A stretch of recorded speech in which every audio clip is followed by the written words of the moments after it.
arquitectura moderna del Ecuador y con un archivo de planos, libros y objetos que se ha ido alimentando e incrementando desde entonces, desde el año 95. En el año 2018, el MAE reabrió sus puertas con una museografía renovada, con mayor información y reforzando también sus objetivos iniciales, ahora con el nombre de Pioneros de la Arquitectura Moderna. Esta es la muestra permanente y principal que exhibe el Museo Archivo de Arquitectura del Ecuador. Como lo dice su nombre, es un interés permanente del MAI y del Colegio de Arquitectos en ahondar sobre la arquitectura moderna de las otras ciudades del país. La exposición permanente de este momento se enfoca mayormente en la arquitectura moderna de Quito, pero se han hecho algunas iniciativas, algunos eventos con el fin de ampliar esta información y de ir recopilando más información y entregar más información también a los interesados y a los colegas. El año pasado tuvimos, por ejemplo, un ciclo sobre un conversatorio, una exposición sobre el arquitecto Gato Sobral y la arquitectura de Cuenca, el Plan Regulador de Cuenca de 1947. Y así hemos hecho algunos eventos y conversatorios sobre estas otras ciudades. Ahora tenemos el gusto y el honor de hablar sobre nuestra querida ciudad de Guayaquil. La ciudad de Guayaquil es el puerto principal de nuestro país, por lo tanto ha recibido muchísima influencia de fuera y vamos a conocer ahora a Katia Salgado, que es la directora del Instituto Brasileño Ecuatoriano, del IBEC, que hablaremos también un poco sobre este intercambio cultural que ha habido entre los dos países, además del intercambio arquitectónico. Bueno, con esta breve introducción creo que es mejor empezar, ir al grano. Con esto voy a dar la bienvenida y agradecer también por su presencia. María, es un honor para mí como representante de la Embajada de Brasil acá en Ecuador participar de este conversatorio. Yo soy el jefe del sector consular de prensa de la Embajada, pero por mucho tiempo fui también el jefe del sector cultural de la Embajada y estoy ahora también como jefe, profesionalmente como jefe del sector cultural de la Embajada, porque mi colega aquí con el asunto no está en viaje de trabajo. Pero, como decía, es un tema que para mí es que me interesa mucho, de la influencia de la arquitectura moderna de Brasil, un tema que pienso que la influencia de la arquitectura moderna en Brasil es hasta más relevante hasta que en otros países. Después voy a dar dos motivos que creo eso. Pero gustaría de dar la buena venida a los panelistas, a los expertos que van a hablar hoy. A Manuela Mazzucato y David Abu Silva, que son los autores de esse estudo que se baseará este conversatório. Também a Florencio Comte, arquiteto, a Kátia, minha amiga Kátia Salvado, Marcos Hart e espero estar dando os apelidos corretamente, e André Turgay. Muchas gracias pela presença de ustedes, que creo que vão enriquecer mucho esta apresentação. Y como yo hablaba, en Brasil la arquitectura moderna, con muchos de los edificios de la arquitectura moderna, y más que una ciudad casi entera, es la capital del país, Brasilia, que entonces es casi que una ciudad compleja dedicada a la arquitectura moderna, que es una cosa distinta de todos, que casi toda, en especial la parte más central de la ciudad, donde yo viví por unos 8 años,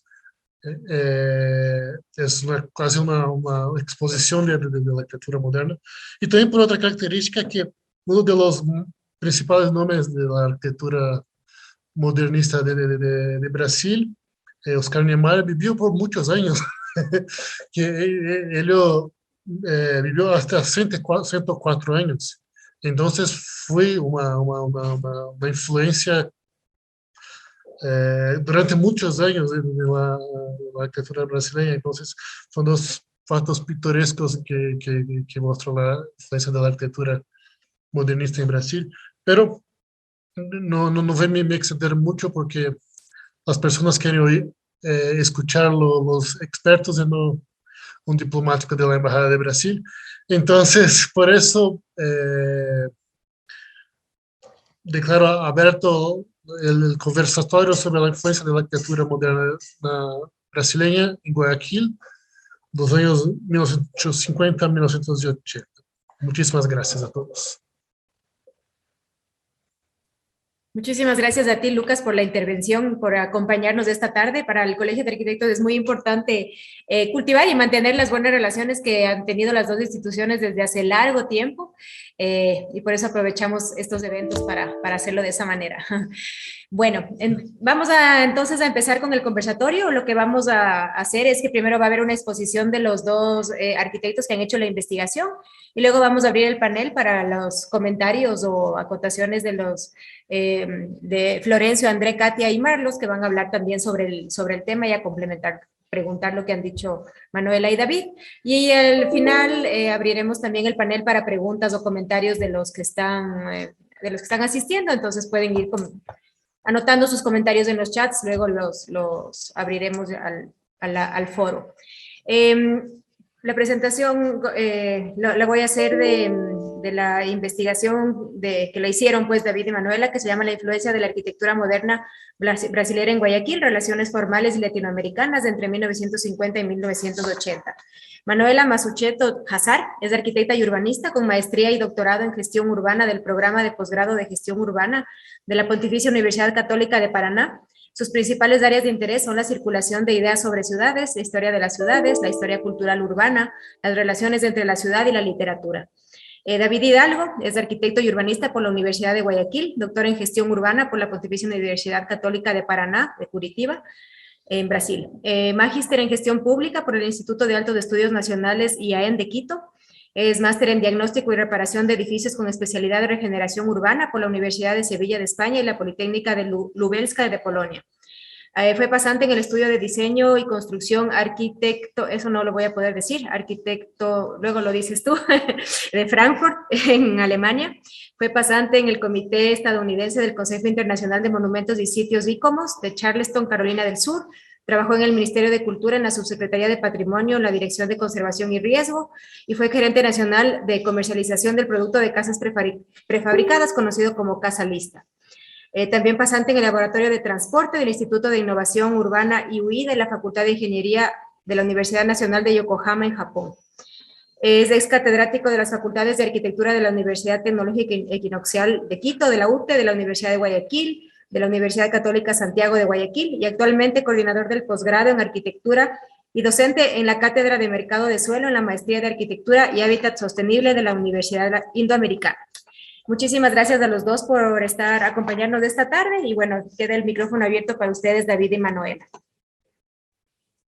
Muchas gracias a todos, les agradezco por el convite, por la organización del evento. Entonces voy a compartir mi pantalla. Bien, ¿cierto? Entonces, buenas tardes a todos en Ecuador y buenas noches a los integrantes en Brasil. Nosotros hemos empezado una investigación con la temática de la influencia de la arquitectura moderna brasileña en Guayaquil, las relaciones formales y latinoamericanas entre los años de 1950 y 1980. Y es importante decir que esta presentación es un producto de una investigación que hemos sometido e ingresado en formato de artículo de la revista de Arquitectura de Bogotá, de la Universidad Católica de Colombia, y todavía está en proceso de análisis y revisión, pero creo que su publicación se dará posiblemente todavía en este año. Empezamos entonces la presentación propiamente. Los conceptos iniciales entonces son las ideas que ya se sabe, que las ideas estéticas y arquitectónicas del movimiento moderno durante el siglo XX estuvieron presentes en la producción arquitectónica de varios países en el mundo. Le Corbusier y otros arquitectos modernos europeos impulsaron y difundieron los principios de un racionalismo que buscaba escapar de la ornamentación en las fachadas, alejándose de la arquitectura del siglo XIX, que utilizaba un lenguaje más clasicista. Así, la arquitectura moderna pasó a ser conocida, entre muchas otras características, por la utilización de elementos estructurales de forma aparente, en muchas veces trayendo volúmenes puros que relacionan directamente la estética a la concepción del espacio arquitectónico. En Latinoamérica, los atributos de la arquitectura moderna pasan a ser básicamente la utilización de recursos materiales, técnicos y ambientales disponibles en la concepción de estructuras funcionales. Este movimiento estilístico comienza a finales de la década de los 20 e inicio de la década de los 30 en el siglo XX, donde particularmente en el caso de Brasil, el marco temporal es el segundo viaje de Le Corbusier al país en 1936. Entre los principales factores que confluyeron en América Latina para la evolución de la arquitectura moderna están la llegada de revistas europeas especializadas que difundieron la idea de la modernidad arquitectónica, el primer viaje de Le Corbusier, como he dicho, al continente latinoamericano, cuando visitó a Buenos Aires, Montevideo y São Paulo, la migración de arquitectos y técnicos europeos durante la Segunda Guerra Mundial, y por fin el interés de las burguesías locales por abrazar el lenguaje arquitectónico moderno. En Ecuador, la arquitectura moderna también tuvo su lugar con proyectos arquitectónicos nacionales bajo el sistema estético de la modernidad, forjándose con las ideas artísticas que surgieron en Europa. Estos procesos desarrollaron una identidad moderna propia y también contaron con las contribuciones de otros modernistas latinoamericanos que vivieron y hicieron obra en el país, caso del arquitecto uruguayo Gilberto Gato Sobral en Quito y del chileno Alamiro González en Guayaquil, entre otros nombres. Ya en Ecuador, fue solo en la década de los 50, junto con la recuperación económica y de estabilidad política en el país, que se consolidaron las propuestas modernas en las principales ciudades del Ecuador. La arquitectura moderna quiteña, por ejemplo, fue inspirada en la Bauhaus, en el racionalismo y en el estilo internacional. En cuanto a Guayaquil, se puede apuntar que hubo una producción de arquitectura moderna de un gran valor estético y patrimonial, por ejemplo, con la urbanización de Urdesa, barrio residencial construido en la década de los 50, o en la década de los 60 con edificaciones en altura. En el siglo XX se destacaron los arquitectos como Héctor Martínez Torres, Guillermo Cubillo Renela, Fernando Chilemetz, Pablo Graf, Simón Bolívar Jalón, Rafael Castro Abad, René Denis, René Bravo, Carpon, Francesco Macaferri, entre otros nombres importantes.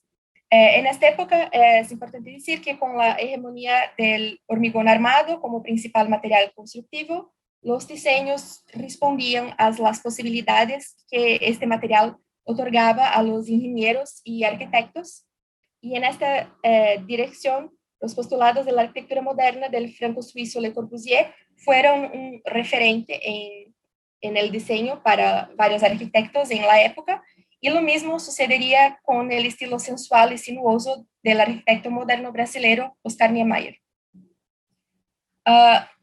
Partiendo ahora para nuestra investigación del proceso metodológico, nuestra metodología está organizada en pasos articulados. Primero, estudiamos las arquitecturas construidas en Brasil y en Ecuador entre los años del recorte temporal, 1950 y 1980. Más directamente, revisamos aquella arquitectura del movimiento moderno, atentándonos a las construcciones modernas brasileñas y enseguida a los proyectos presentes en la ciudad de Guayaquil. Por fin pudimos reconocer algunos elementos estéticos formales idealizados y utilizados por arquitectos brasileños que inspiraron y fueron replicados en obras de profesionales en Guayaquil. Este análisis, además de la percepción estética, explora conceptos importantes que justifican o al menos ayudan a justificar cómo se dan esos procesos de influencia arquitectónica. El primer es la teoría de la circulación de ideas, pensada por Howlett y Morgan y muchos otros autores, en que tenemos ahí el concepto de que las ideas migran de un local a otro a través de diferentes culturas, tiempos y espacios, y en la medida que las ideas viajan, las ideas pueden ser replicadas integralmente o pueden adaptarse a su nuevo ambiente, posicionándose y siendo punto de partida, en muchos casos, para la experimentación e innovación en contextos y territorios específicos. De forma complementar, utilizamos la teoría de las jerarquías de redes urbanas, que, según Cantarín, ocurren vertical y horizontalmente a partir de relaciones de subordinación, influencia y complementariedad entre centralidades. O sea, cuando países en vía de desarrollo son influenciados por países ya desarrollados, especialmente de Europa y América del Norte, ocurre una circulación vertical de las ideas. Ya cuando hay una circulación internacional de ideas entre países ambos en vías de desarrollo, como por ejemplo Brasil y otros países sudamericanos, se trata de una circulación horizontal. En consecuencia, esta investigación trae 5 ejemplos, 5 casos en que hay intercambios internacionales de ideas de forma horizontal que abrangen la arquitectura moderna. Destacamos diseños, propuestas, proyectos que por sus aspectos formales y estilísticos parecen ser importados desde Brasil hasta Ecuador. Seleccionamos entonces los 5 ejemplos de la arquitectura moderna guayaquileña diseñados por arquitectos ecuatorianos, junto con 7 arquitecturas del movimiento moderno brasileño que fueron sus referenciales.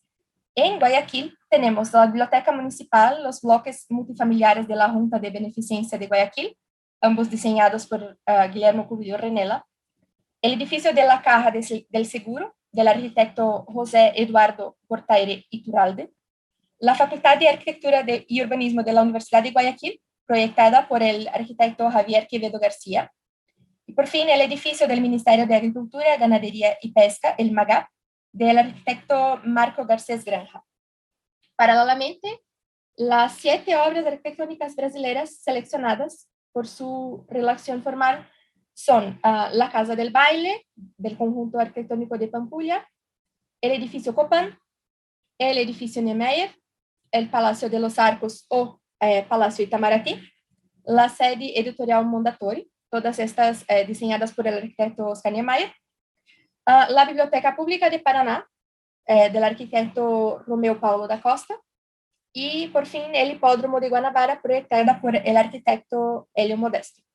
Estas obras son analizadas en un orden cronológico, colocada en líneas de tiempo dentro del periodo de estudio. Este estudio también contempla una breve reseña biográfica e histórica de los arquitectos y de sus obras arquitectónicas, junto con imágenes de los proyectos construidos para la contextualización. Tenemos entonces 4 arquitectos de Ecuador que actuaron en Guayaquil. Son ellos Guillermo Cubillo Renela, que nació en Guayaquil en 1919 y falleció en 1997.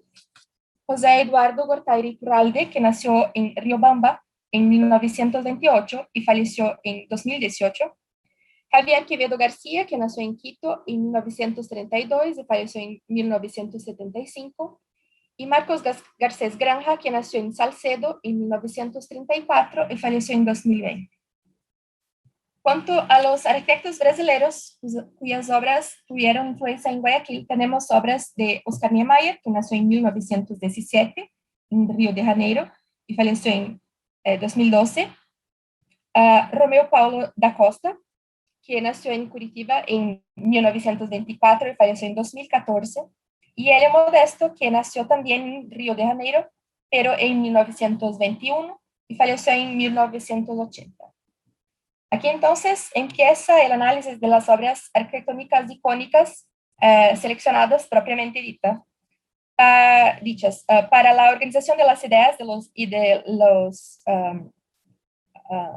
los slides, traemos los comparativos en secuencia cronológica, siempre con las obras brasileras por primero y su respectivo proyecto guayaquileño en secuencia.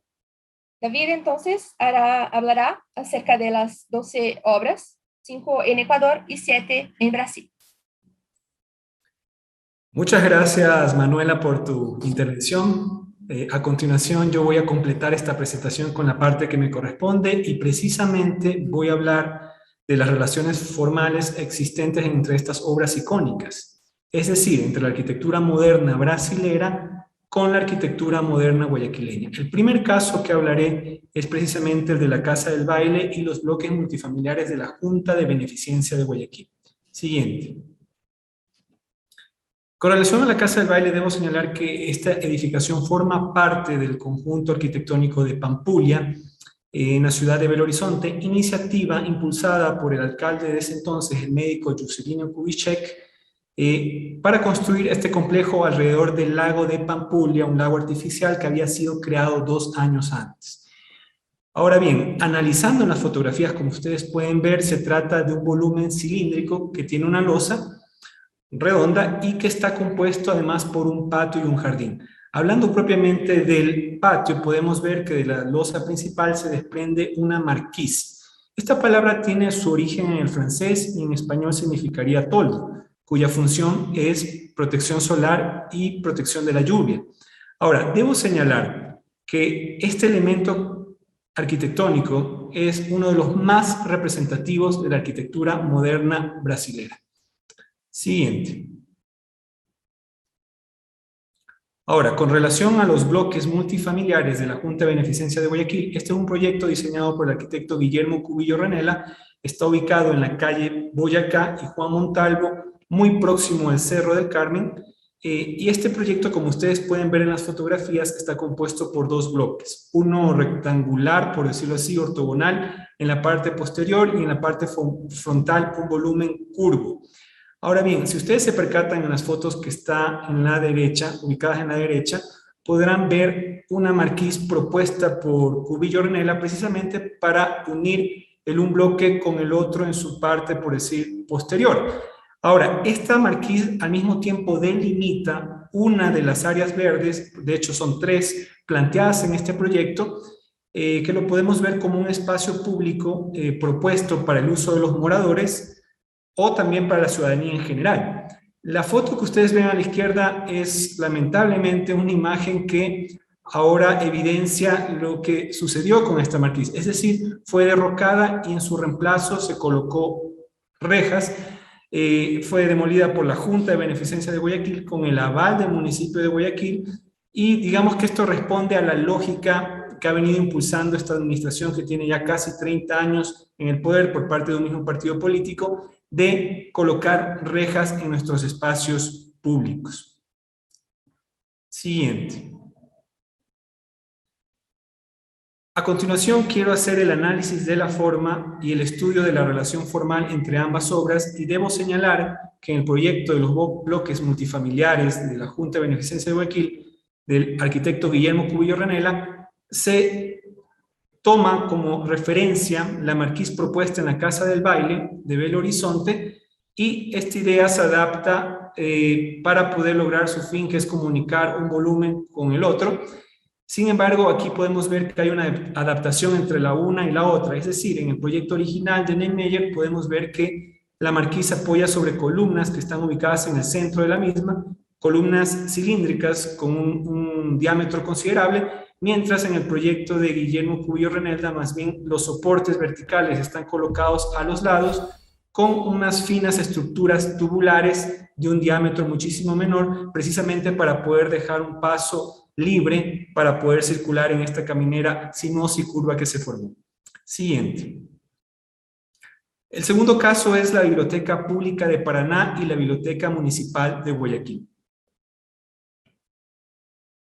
Con relación a la Biblioteca Pública de Paraná, debo señalar que fue diseñada por el arquitecto ingeniero Romeu Paulo da Costa, uno de los pioneros de la arquitectura moderna de Paraná, así como su par, el arquitecto ingeniero Rubén Meister. Esta edificación está construida en el centro de Curitiba, sobre la calle Cándido López, y la idea era que estuviera lista para 1953, que se cumplía el año del centenario de la emancipación política de Paraná. Ahora bien, debo señalar, si ustedes analizan la forma, lo que logra el arquitecto da Costa es precisamente resolver la fachada con una modulación utilizando elementos verticales que se van a intersectar con las losas horizontales que no quedan perdidas en la fachada, sino más bien enfatizadas, logrando un juego de vanos dentro de una cuadrícula. Debo señalar además en este proyecto que aquí intervino en una revitalización el arquitecto Manuel Coelho, que lamentablemente falleció el año pasado, uno de los arquitectos más importantes de Curitiba, que hizo aportes tanto en lo arquitectónico como en lo urbanístico, y esta revitalización, digamos, no alteró la estructura inicial, más bien hizo algunas adecuaciones en los laterales y también se procedió a hacer el cambio de mobiliario de las salas. Siguiente. Ahora, con relación a la biblioteca municipal, este es un proyecto diseñado por el arquitecto Guillermo Cubillo Renela sobre la anterior biblioteca que estaba ahí, digamos, inaugurada en 1934. Este proyecto está sobre la calle 10 de agosto, en el centro de la ciudad, y para quienes conocemos este proyecto, sabemos que está, digamos, unido también con el Museo Municipal de Guayaquil, en una sola manzana o cuadra, entre las calles Chile, Pedro Carbo, Sucre, donde está la entrada al Museo Municipal de Guayaquil, y la 10 de agosto que ya señalé. Aquí, como un dato adicional, quiero señalar que en las partes laterales se pueden observar murales del artista guayaquileño Jorge Suet, pero debo señalar aquí como antecedente que en Brasil ya se había trabajado esta idea de incorporar murales artísticos o arte en las fachadas, como por ejemplo con el artista Paulo Werneck en el Instituto de Reseguros de Brasil, en Río de Janeiro, edificio construido en 1942. Por otro lado está el trabajo de Cándido Portinari con la iglesia de Pampula, San Francisco de Asís, este proyecto inaugurado en 1943 en Belo Horizonte, y finalmente con Athos Bucão, con el proyecto de la iglesia Nossa Señora de Fátima en Brasilia, un proyecto que se construyó entre 1957 y 1958. Siguiente. Cuando se procede a hacer el estudio de la forma y la revisión de las relaciones formales entre ambas obras, podemos ver que en la Biblioteca Municipal de Guayaquil se toma la idea de trabajar la fachada con esta modulación para resolver, digamos, de manera estética los vanos que van a estar presentes en la fachada. Ahora bien, debo destacar que en el proyecto de Guillermo Cubillo Renela se jerarquiza el ingreso, a través de un gran marco con unas columnas verticales en el centro, logrando un porche vistoso y con una doble altura, lo que ocasiona que el volumen quede dividido en dos partes iguales y que la idea de la modulación con elementos verticales aparentes y la linealidad que en este caso dan las losas, queden asimismo formando este resultado estético de una modulación bastante significativa que aporta la estética de esta edificación y obviamente de ambas, ya haciendo el estudio comparativo. Siguiente. El tercer caso es el edificio Copán y el edificio de la Caja del Seguro en Guayaquil. Con relación al edificio Copán, este es un proyecto diseñado por el arquitecto Oscar Niemeyer en la ciudad de Sao Paulo. Este proyecto originalmente fue encomendado por la Compañía Panamericana de Hoteles y comprendía un edificio residencial de 30 pisos y otro que sería un hotel con 600 apartamentos. Lamentablemente esta obra tuvo varios retrasos, pero finalmente fue inaugurada en 1966 y quedó con 6 bloques para apartamentos y un área comercial en la planta baja. Si ustedes revisan las fotografías a su izquierda, van a poder observar que este volumen tiene una forma de S, dándole a la fachada una sinuosidad, una curvatura característica de la visión de la arquitectura moderna de Oscar Niemeyer, donde además esta fachada y su ondulación queda reforzada por el uso de los brisolets, como se pueden ver en las fotografías. Un dato particular, en una entrevista hecha al arquitecto Cerqueira Lemos, que también participó con Niemeyer en la ejecución de este proyecto, comenta que inicialmente al frente del Copán se tenía proyectada en la idea original de Niemeyer una plaza, que lamentablemente se uniría con una rampa al edificio, pero que lamentablemente no se pudo construir y que en vez de ello se construyó la sede del Banco Bradesco, uno de los bancos más importantes de Brasil, que había, digamos, adquirido los derechos autorales y de construcción de este proyecto. Siguiente. Con relación al edificio de la Caja de Seguro, este es una edificación que está ubicada en el centro de Guayaquil, en las calles Olmedo y Francisco de Pablo Lavalle, próxima al sector La Bahía, que es un sector comercial, y esto fue diseñado por el arquitecto José Eduardo Gortaire Iturralde, y construido por el arquitecto ingeniero guayaquileño Héctor Martínez Torres. Debo señalar como un antecedente que ya el arquitecto Gortaire había creado su oficina Gadamuc en 1958 junto con el arquitecto uruguayo Gilberto Gato Sobral y el ecuatoriano Sixto Durán Ballén, asimismo con los ingenieros Moreno Loor y Arroyo Páez, para el diseño y construcción del edificio de la Caja de Seguro de Quito en 1959.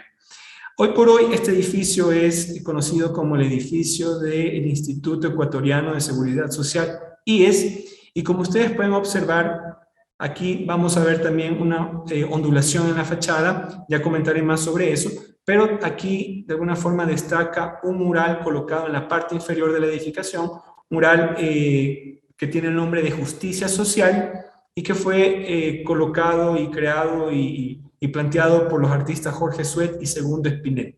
Siguiente.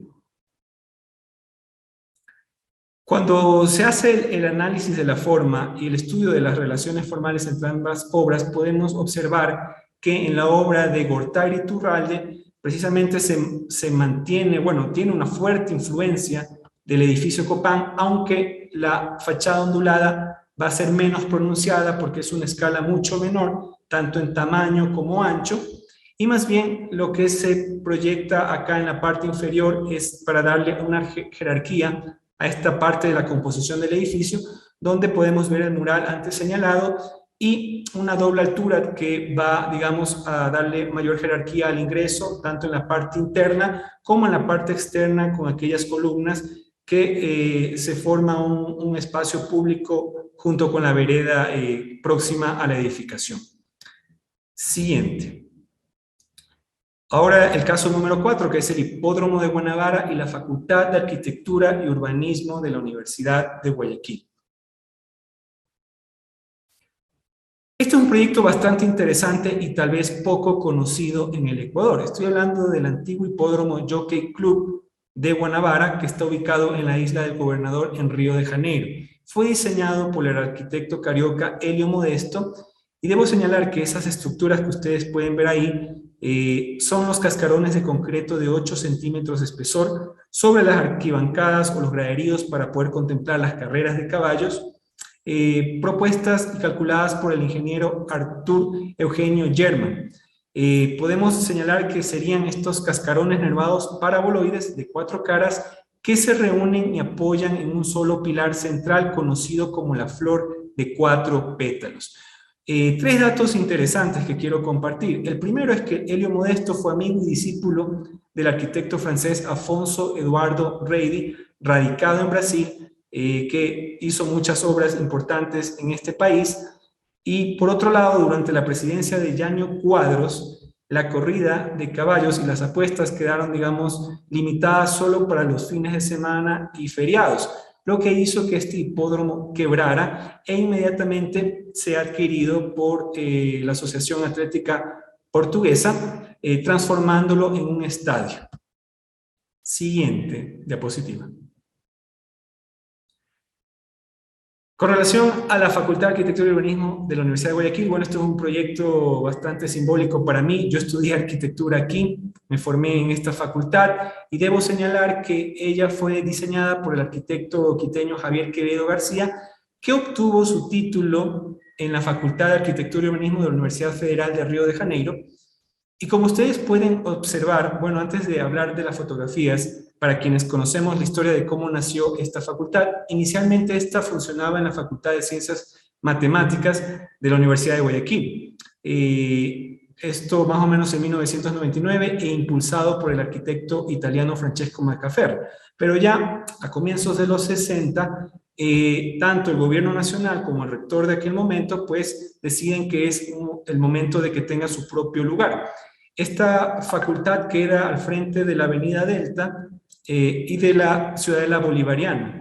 Y para los y las que conocemos esta obra arquitectónica, sabemos que no todas las cubiertas tienen esta estructura de la flor de 4 pétalos, ya que hay otros volúmenes que la comprenden, como el edificio administrativo, el de posgrado, el auditorio, la asociación de estudiantes, la asociación de profesores, que tienen un otro tratamiento en la cubierta.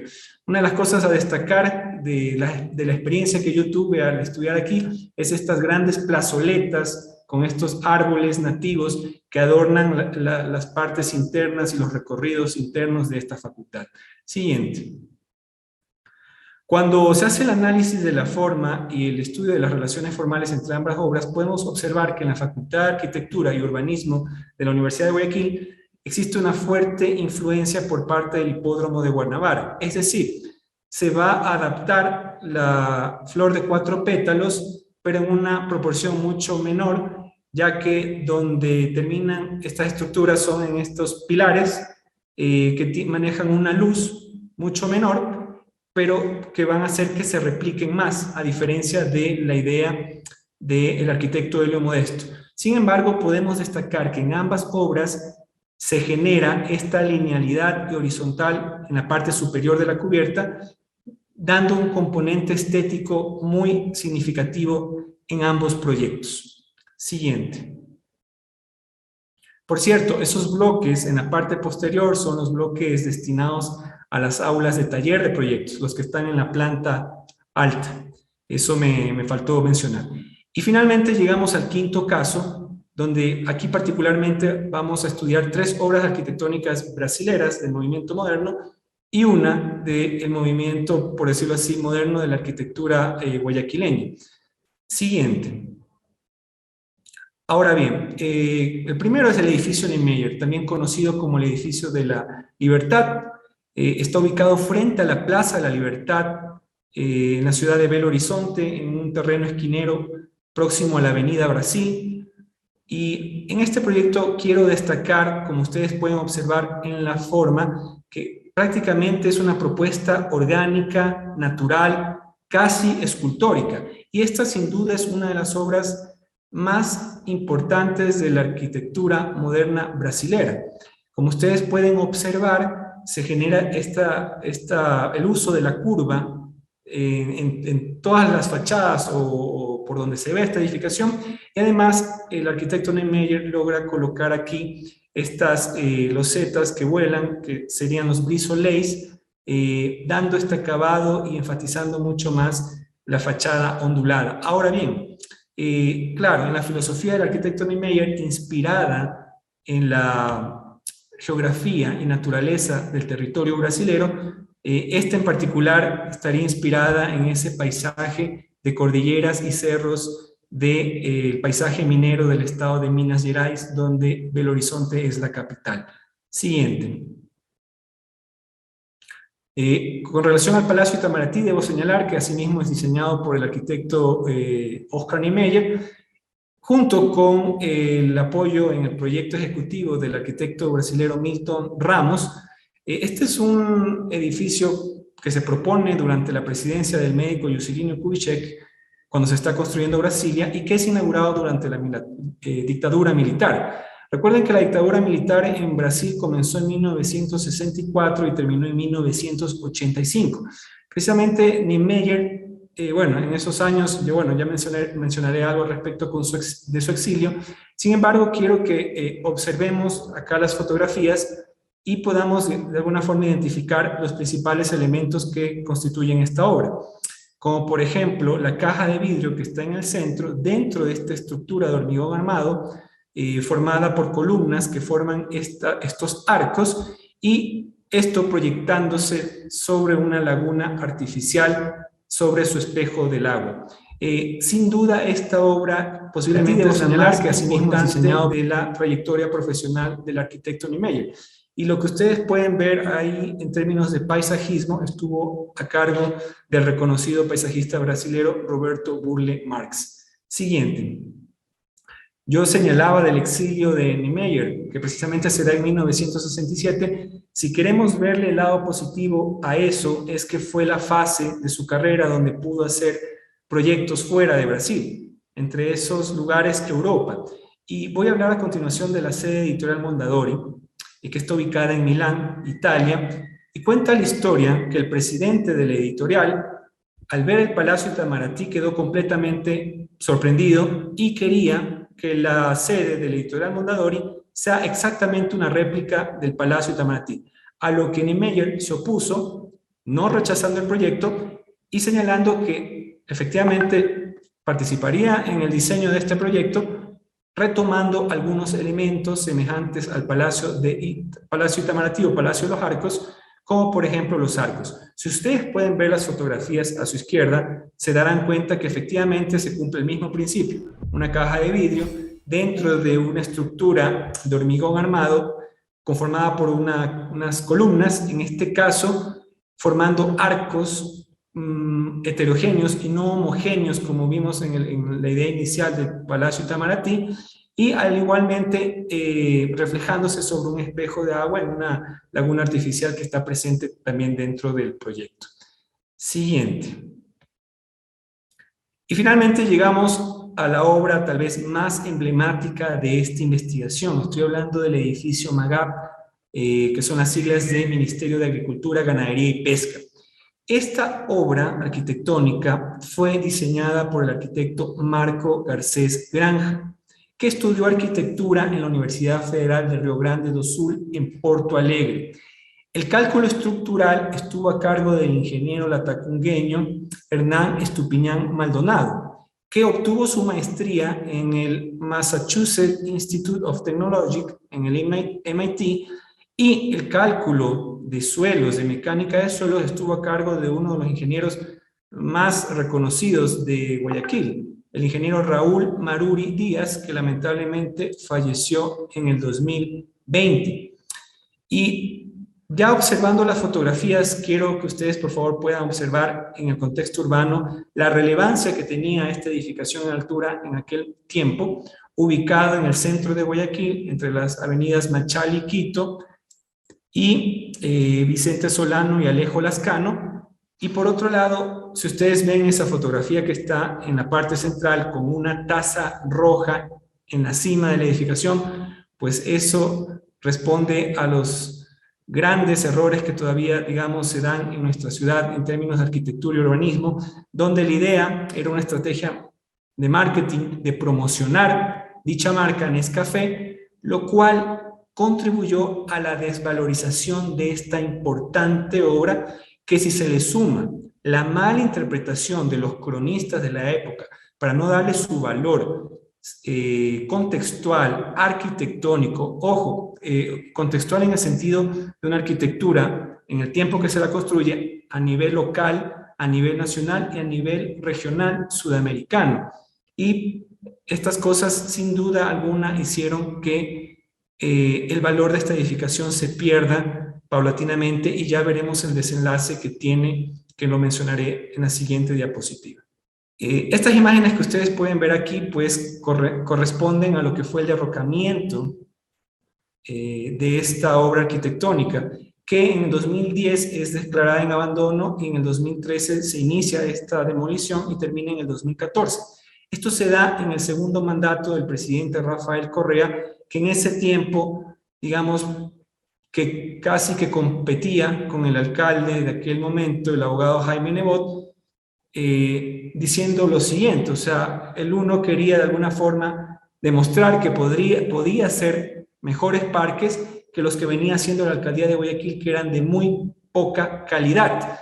Y en ese sentido también lo que motiva a la destrucción de este edificio no es que haya tenido fallas estructurales o que representaba un peligro para la sociedad. Lo que motiva es esta especie de contienda política donde efectivamente debemos señalar que la cantidad de metros cuadrados de área verde por habitante en Guayaquil todavía no cumple lo requerido y esto es un tema sensible porque el municipio hasta el presente continúa, digamos, falseando estas cifras, por decirlo así, sin que los guayaquileños tengan la oportunidad de gozar de una ciudad mucho más verde. Ahora bien, debo señalar, si la intención era hacer un parque en el centro de Guayaquil con área verde, bien se pudo haber hecho tan solo en el terreno que estaba al frente, donde estaba Petroecuador, porque este parque son, como ustedes pueden ver en la foto de la derecha, dos terrenos contiguos. Uno era donde está ubicado el MAGAP, el otro la gasolinera, o en su defecto se podía haber expropiado algún otro espacio para poder dotar de áreas verdes el centro, si esa era la misión o objetivo.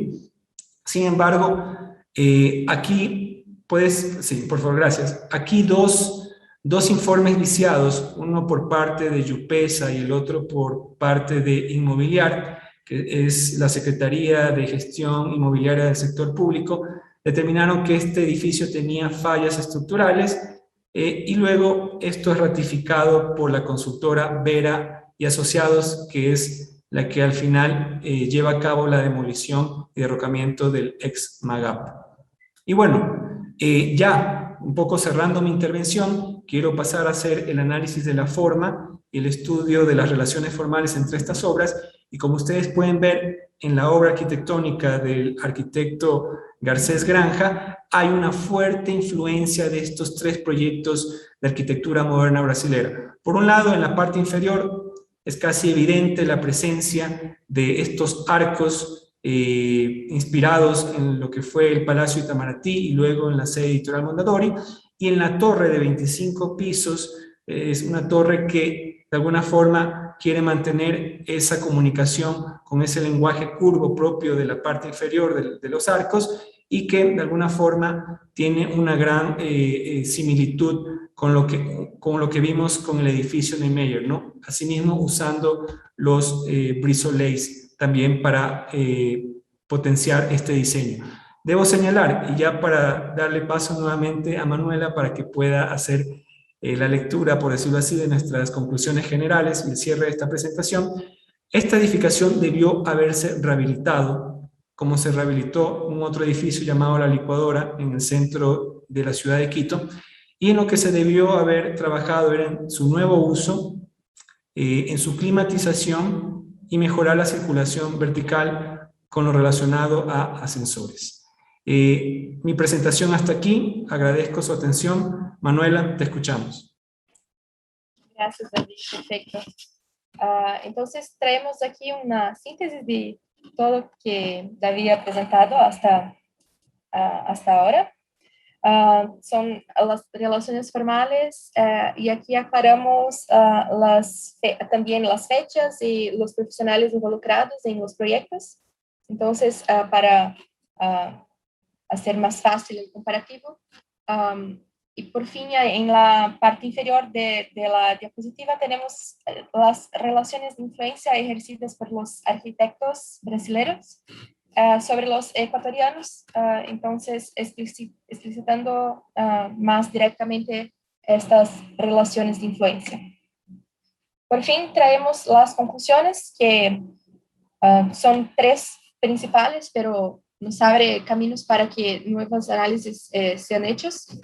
Y sintéticamente, al estudiar las relaciones formales entre las arquitecturas seleccionadas de Brasil y Ecuador, en Guayaquil específicamente, confirmamos que sí existió una significativa, importante influencia de la arquitectura moderna brasileña, así como de destacados arquitectos modernistas brasileños del siglo XX en varios proyectos guayaquileños.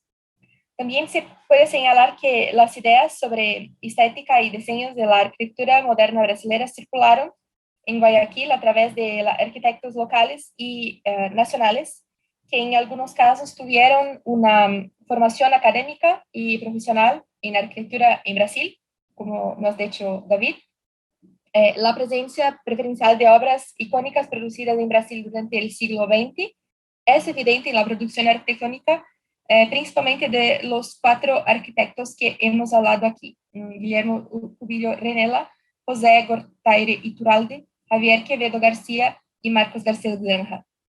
El periodo analizado también corroboró que estas obras arquitectónicas proyectadas y construidas en Brasil y fuera, como el último caso de Oscar Niemeyer, marcaron una época donde los arquitectos y ingenieros brasileños fueron pioneros en diseños y estructuras innovadoras, usando el hormigón armado, dejando pautas y postulados a seguir para otros profesionales latinoamericanos de la arquitectura y construcción.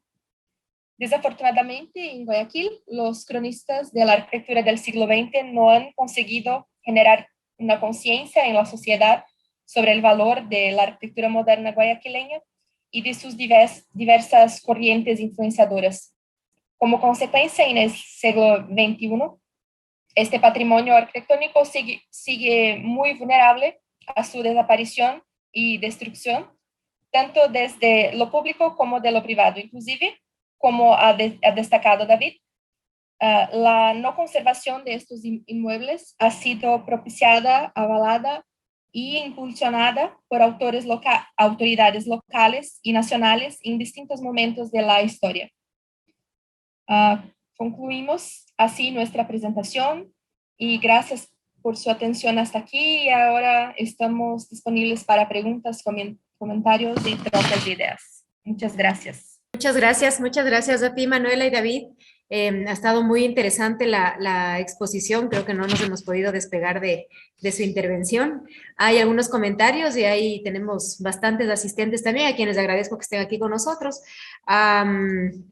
Félix Torres, Francesco Silva dice, y creo que es un sentimiento de todos, felicita a los expositores y gracias por hacernos conocer la influencia de la arquitectura brasileña en la ciudad de Guayaquil, para quienes no podemos visitarla muy seguido. Y a su vez, Félix Torres, Edgar González expresa su inconformidad o su malestar con el derrocamiento del edificio del Ministerio de Agricultura. Es muy importante que se hagan estos análisis o la visibilización de estos problemas, que se los haga a tiempo. Hay un edificio igual del Ministerio de Agricultura y Ganadería en Puerto Viejo que está en un franco deterioro por las mismas razones. Se aduce que tiene fallas estructurales y lo que sucede es que se deja que se caiga, pues, y tenemos que intentar a toda costa que eso no suceda, y es una lástima que ese ejemplo de la arquitectura guayaquileña ya no esté más pues en la ciudad. Con esto voy a dar paso al siguiente panelista, al querido amigo Florencio, amigo del Colegio de Arquitectos, amigo del museo, amigo personal. Florencio es arquitecto por la Universidad Católica Santiago de Guayaquil, es doctor en diseño por la Universidad de Palermo, Argentina, profesor titular principal de la Universidad Católica de Santiago de Guayaquil desde 1989, decano de la Facultad de Arquitectura y Diseño de la misma universidad entre los años 2011 y 2021, actualmente vicerrector académico para el periodo 2021-2026. Ha sido profesor de la maestría en Pensamiento Estratégico y Perspectiva para la Educación Superior en la Universidad Naval Rafael Morán Valverde, en la especialización de Historia de la Universidad Andina Simón Bolívar y de la maestría en Diseño Arquitectónico de la Universidad Técnica de Ambato. Ha sido consultor urbanístico del Plan Maestro de Guayaquil entre 2020 y 2021. Es autor y coautor de publicaciones sobre historia de la arquitectura y el desarrollo urbano de Guayaquil, entre otras, como El Ave Fénix, Historia crítica de la arquitectura y la ciudad en Guayaquil en el 2019, de la arquitectura moderna de Guayaquil entre el 30 y el 48, publicada en el 2018, Italianos en arquitectura del Ecuador en el 2012, Arquitectos de Guayaquil en el 2007, Ciudad y Arquitectura Republicana del Ecuador entre el 1850 y 1950, publicada en 2009, en Guayaquil, Lectura histórica de la ciudad en 1993 y Patrimonio arquitectónico y urbano de Guayaquil en 1989. Adelante, Florencio, creo que todos estamos muy expectantes de escuchar tu intervención. Muchas gracias, María. Pues primero felicitar a David y Manuela. Creo fundamental este tipo de trabajos, alguien por ahí ponía, y es algo que comparto y lo he dicho muchas veces, la historiografía sobre la arquitectura moderna del Ecuador es muy limitada, y particularmente sobre Guayaquil, así que todas estas investigaciones son fundamentales para ir construyendo este rompecabezas en los cuales todavía tenemos una serie de piezas dispersas y espacios vacíos, y este tipo de análisis nos permiten ir terminando de construir esa imagen que todavía no la tenemos muy clara hacia dónde vamos a llegar. Como en toda intervención, como en todo trabajo, siempre hay lecturas abiertas y siempre hay posibilidades de poderle encontrar ciertas aristas y poder encontrar también ciertos caminos o miradas diferentes a las que hayan podido abordarse a través de este trabajo. Parece acertado el periodo escogido, el punto de inflexión en la arquitectura ecuatoriana fue a partir de 1950. Estamos hablando que el Ecuador salía de una crisis económica severa, en el cual la arquitectura moderna había irrumpido, no tanto como un elemento de diálogo o contestatario o de reflexión teórica o académica respecto a la arquitectura, sino como una respuesta a una situación económica de crisis donde la arquitectura moderna simplemente era mucho más barata que hacerla que una arquitectura clásica cargada de ornamentos. Entonces irrumpe no por un sentido crítico, sino por un sentido práctico. Pero a partir de 1948, 1950, empieza la recuperación económica del país y por tanto hay un nuevo momento de la arquitectura moderna donde se empiezan a incorporar otros elementos de análisis en función de una visión en la cual podemos entender la arquitectura no tanto por el objeto en sí, sino a través de los elementos y factores que están alrededor de ella, que son fundamentales para destacar. En este sentido, si bien se hace un análisis de estos edificios en función o a partir de una comparación de los aportes formales, o sea, de las influencias de estas obras arquitectónicas seleccionadas, tanto locales como de dónde habrían recibido estas influencias de la arquitectura de Brasil, se sigue manteniendo esta visión de una arquitectura moderna a partir de lo estilístico, de lo formal, pero que pudiera dar paso a una visión mucho más amplia de una consideración de una arquitectura moderna desde lo discursivo. ¿A qué me refiero esto, no? En que habría que ampliar la visión desde esta visión de migración de ideas, no sé hasta qué punto puede haber habido, sino más bien una migración formal, de tratar de diferenciar claramente entre los que son influencias y confluencias, y desde lo tipológico formal encontrar hasta dónde hubo una emulación, o sea, una réplica, hasta dónde llega una simulación o hasta dónde se da un simulacro de esos referentes. Con este contexto muy general, porque sé que mi intervención va a ser muy breve, pues solamente un comentario, quiero referirme a los edificios seleccionados. Me parecen edificios fundamentales para la arquitectura de Guayaquil. En cada uno de ellos podemos hacer como lecturas distintas, ¿no? Además, muy novedosa el análisis de encontrar estos elementos de vínculo directo de una obra de Brasil sobre la obra de Guayaquil. En algunos casos es evidente, como en el caso de Marco Garcés o Javier Quevedo, que se forman en Brasil, que debieron haber conocido de cerca esa arquitectura. En los otros, las influencias que tuvieron son tal vez posiblemente más amplias, incluso en el propio caso de Javier Quevedo.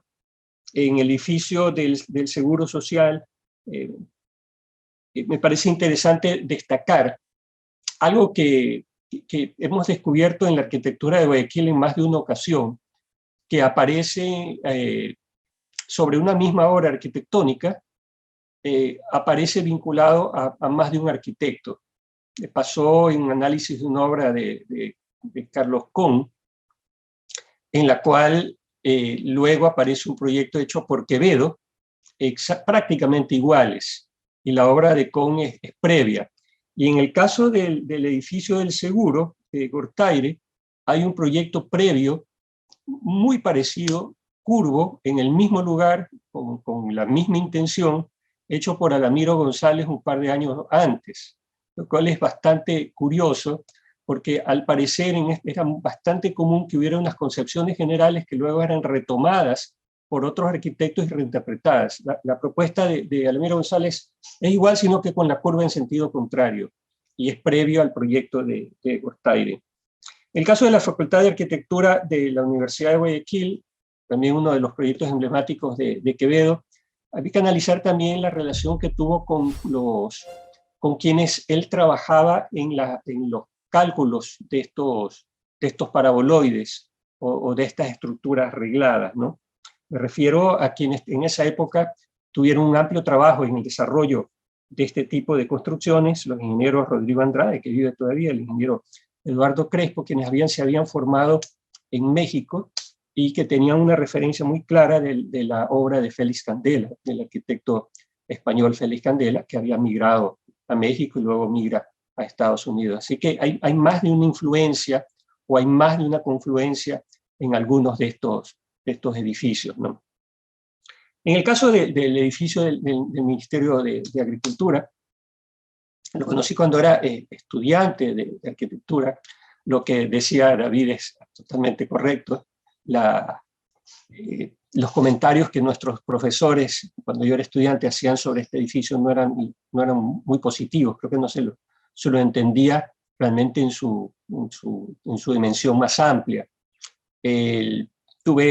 Hubo la visita de un arquitecto a finales de los 80, un arquitecto mexicano, experto en arquitectura moderna. Yo hice un recorrido, lo llevé a este edificio que sí me pareció interesante, y él lo incluye en un artículo que publica en México sobre la arquitectura moderna latinoamericana, porque fue el edificio que más le impresionó en Guayaquil. Y eso que cuando lo visitamos, el edificio estaba ya abandonado totalmente, había lugares inaccesibles porque se estaba cayendo en pedazos, y como decía María, no tanto por problemas estructurales, sino porque habían permitido que se cayera en pedazos por el abandono al cual había sido sometido. Así que simplemente plantearles como ideas generales para sintetizar, ¿no?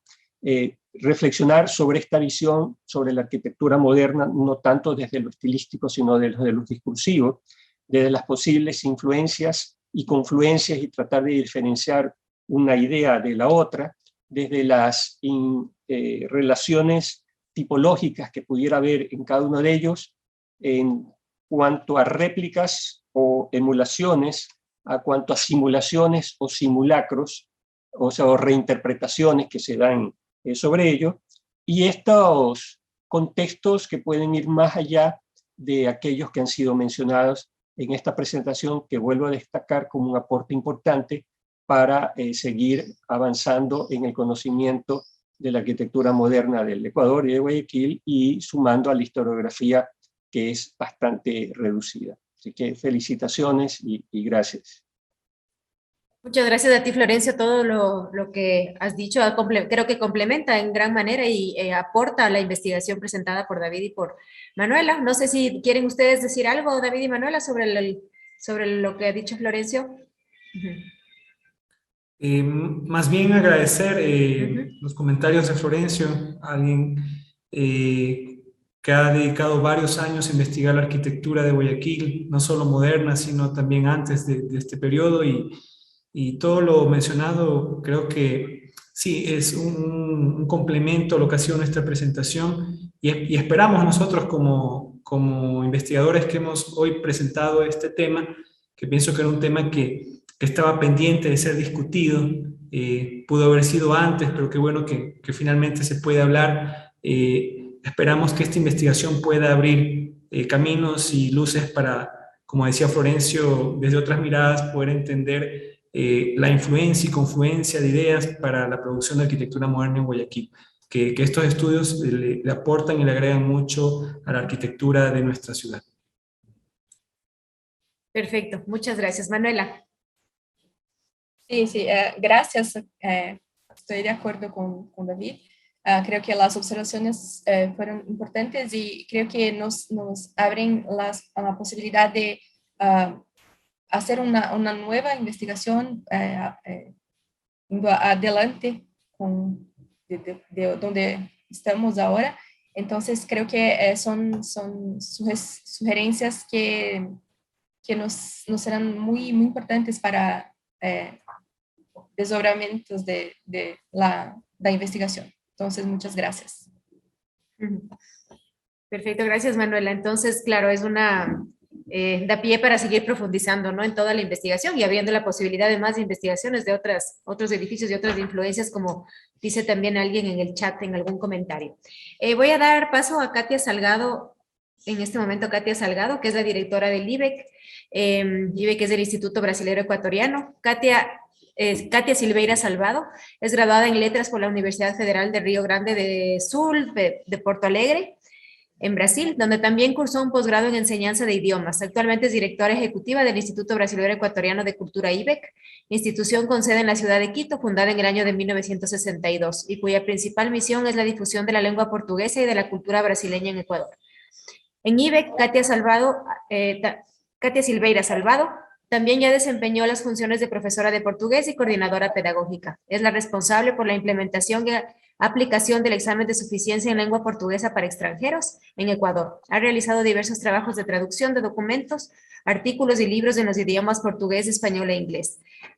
Katia, adelante. Muchas gracias. Buenas tardes, Ecuador. Boa noite, Brasil. O Instituto Brasileiro Equatoriano de Cultura, IBEC, agradece a invitação para compartilhar este espaço de conversação entre Equador e Brasil. Inicio comentando-lhes que o IBEC foi fundado na cidade de Quito, com o nome de Centro de Estudos Brasileiros em el ano de 1962, por el diplomático, antropólogo e ensaísta brasileiro Paulo de Carvalho Neto.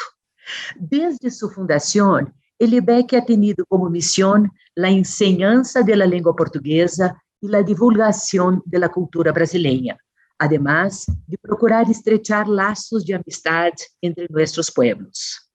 Menciono o nome de nosso fundador, Paulo de Carvalho Neto, porque durante sua estadia aqui em el país, em el Equador, como agregado cultural da Embajada do Brasil, realizou trabalhos de investigação e documentação de tradições orales e outros aspectos que marcaram o início do estudo científico do folclore equatoriano, resultando em la publicação do primeiro dicionário de folclore equatoriano. Isto foi em el ano de 64. E este dicionário é uma obra fundamental para a identidade equatoriana. Paulo de Carvalho também escreveu uma coletânea com mais de 200 contos folclóricos do Equador. E junto a Jorge Henrique Adum e Osvaldo Guayasamín, fundou o Instituto Equatoriano de Folclore. Paulo de Carvalho Neto também escreveu uma novela em espanhol, que logo foi traduzida ao português e titulada Mi Tio Atahualpa, e é uma crítica à élite burguesa da época. Me gostaria de comentar-lhes também que durante os 60 anos de existência do IBEC, han passado milhares de estudantes por aqui, e em sua grande maioria com o objetivo de realizar seus estudos de pré ou pós-grado em instituições de educação brasileiras. E é justamente no campo educacional que Brasil e Equador mantêm, há várias décadas, uma frutífera cooperação. Em el caso do Equador, Brasil é um tradicional colaborador na formação de seus estudantes. Desde a firma do Acordo de Cooperação em los anos 50, as universidades brasileiras han formado generações de estudantes equatorianos em seus cursos de pré e pós-grado através dos programas de cooperação educacional. Por tal motivo, é comum encontrar a profissionais equatorianos em diferentes áreas, não? Incluindo a los arquitetos, como podemos ver hoje, que hayan realizado seus estudos em Brasília e quienes traem consigo, em seu regresso ao Equador, parte de nossa cultura e nossa visão de mundo. E el IBEC, además de los cursos de língua portuguesa, oferecemos também cursos de capoeira, de samba, de gastronomia brasileira, entre outros.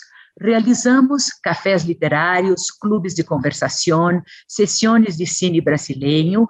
Justo retomamos esta atividade semana passada. Também hacemos concertos de música brasileira, exposições, festas típicas de Brasil, como o Carnaval e Festa Junina. Hacemos também uma feijoada, que é prato típico de Brasil, e hacemos o último sábado de cada mês. E esperamos que as circunstâncias nos permitam retomar pronto este tipo de atividades. E é importante ressaltar que todos esses eventos são frequentados, em sua grande maioria, por equatorianos. Uma vez mais, graças por la oportunidade de apresentar nosso trabalho de difusão da língua portuguesa e da cultura brasileira aqui no país. Muchas gracias. Muchísimas gracias a ti, Katia. Creo que el trabajo que hacen ustedes refuerza esta relación que ya tiene décadas entre los dos países, entre ambos países, ambas culturas, no solamente en la arquitectura, que es el tema que nos trae ahora, pero como tú dices, en el arte, en la literatura, en la música, y esperamos que siga siendo así por muchos años más. Gracias, Katia. Voy a dar paso entonces ahora a Marlos Hart, es el siguiente ponente que va a hacer su comentario. Marlos es arquitecto por la Pontificia Universidad Católica de Paraná, con especialización en gestión técnica urbana y en arquitectura sustentable y uso racional de recursos naturales. Además es máster por la Universidad de Yokohama, Japón, y doctor en gestión urbana en Inglaterra.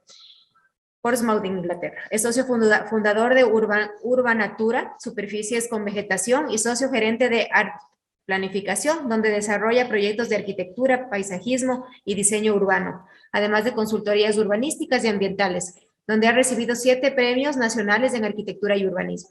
Actualmente es profesor de diseño urbano, proyecto integrado de arquitectura e International Collaborative Project, con 2 cursos de grado y posgrado en arquitectura y urbanismo.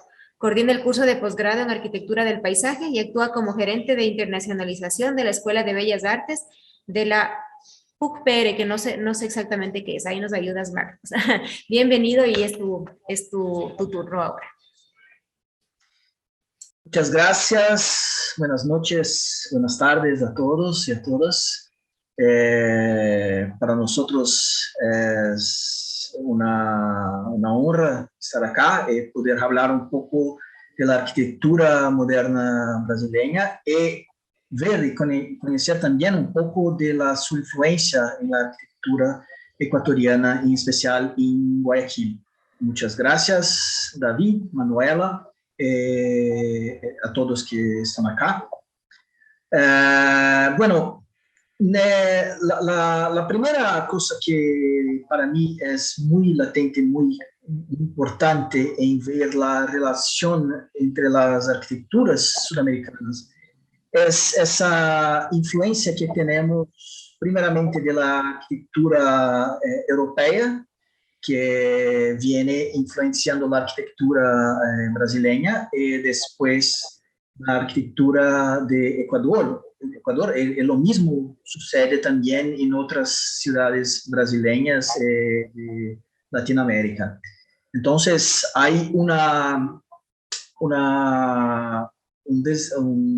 desarrollo de la nuestra idea moderna y modernista que viene colegada con la arquitectura cuando empieza a se formar acá en América Latina. Este año estamos conmemorando 100 años de la Semana de Arte Moderna en Brasil. Eso fue en 1922. Esto fue un movimiento muy importante para nosotros, que empezó también y que abrió espacio para la arquitectura moderna que veo después.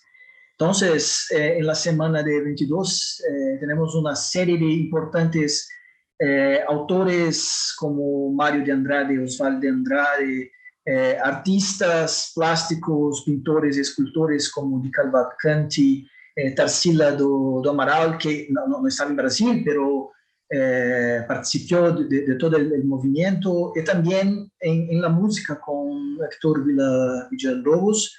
Y se ve que se empezó el movimiento moderno acá con estas artes, y después veo la arquitectura moderna.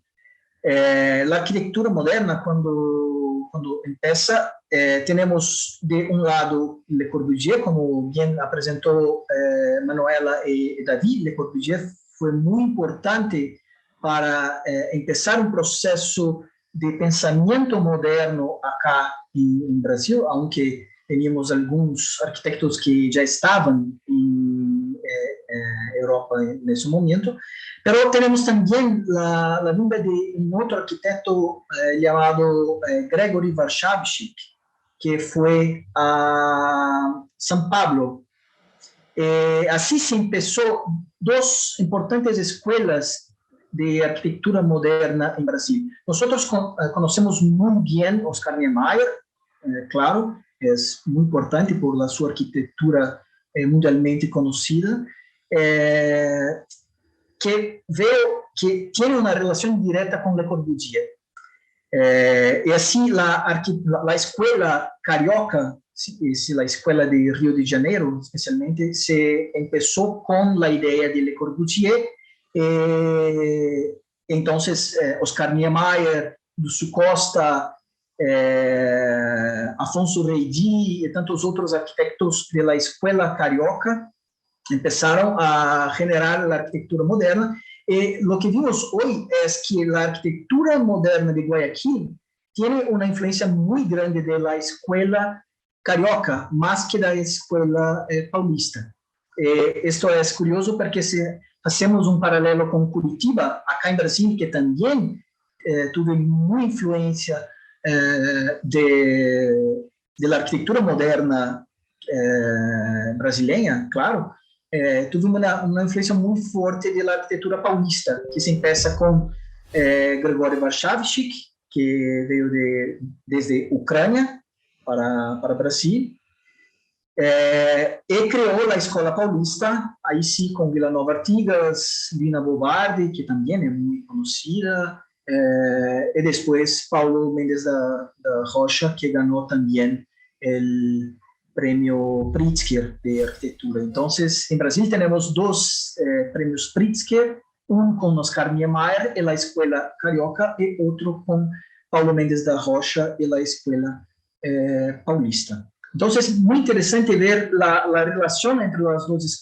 escuelas y cómo la escuela carioca fue más importante para la arquitectura en Guayaquil. Y también me dio una curiosidad muy grande de saber cómo es la arquitectura moderna en Ecuador en general, en Quito, en otras ciudades, y también la influencia de la escuela carioca es así más fuerte que la influencia de la escuela paulista.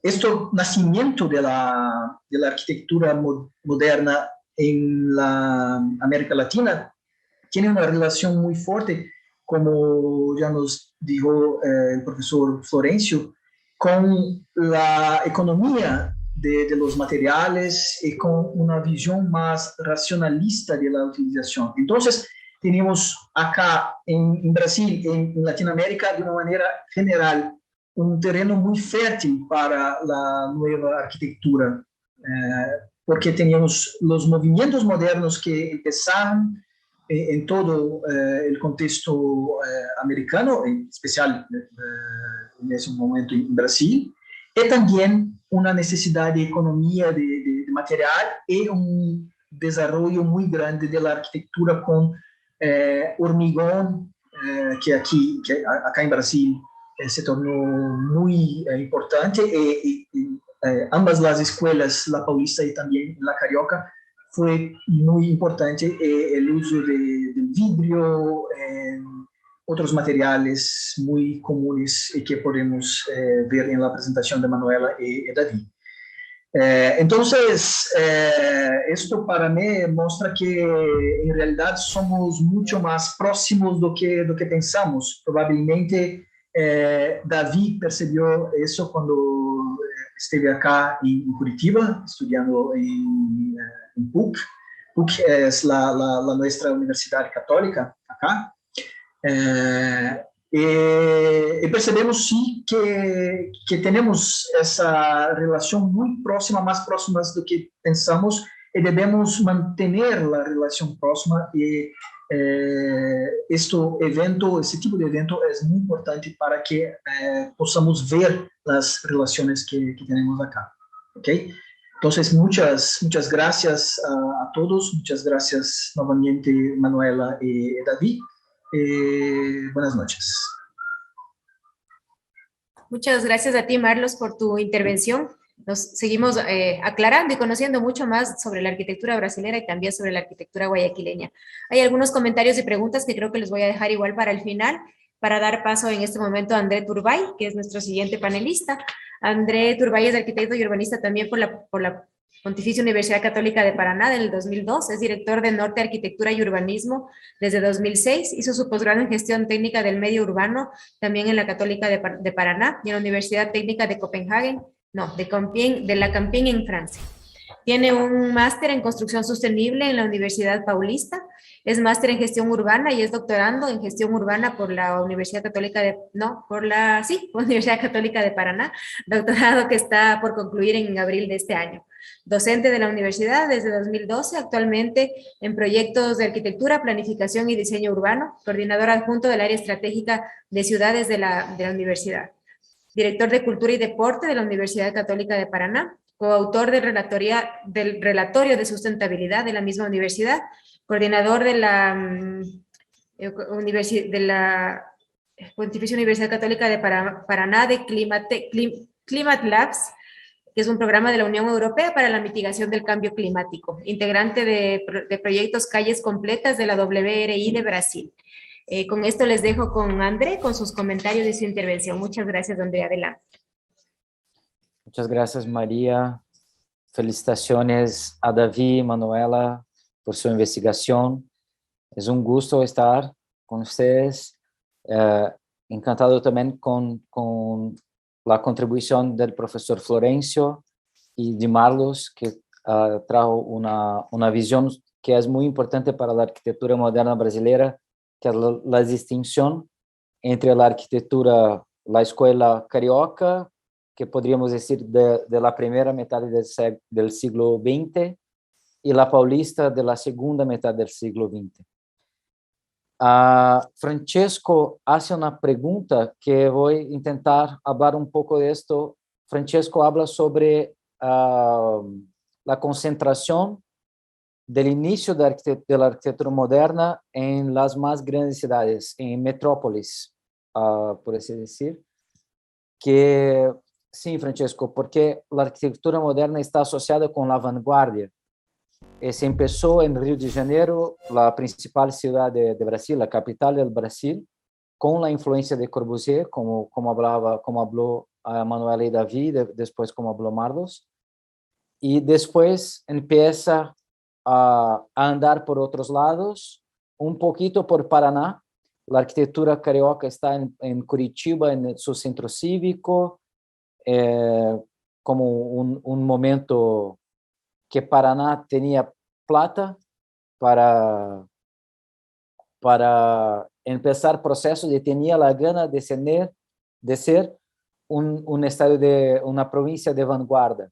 Entonces está muy asociada a estos procesos, en tener plata, en estar adelante en un contexto de país. Un proceso que es importante también sobre la influencia en su primer momento de de los principios del modernismo, como están en la Carta de Atenas, que tiene su principal personaje Corbusier. Cuando empieza a se desarrollar en Brasil, empezamos a tener un poco de la sensualidad, un poco de la organicidad latinoamericana.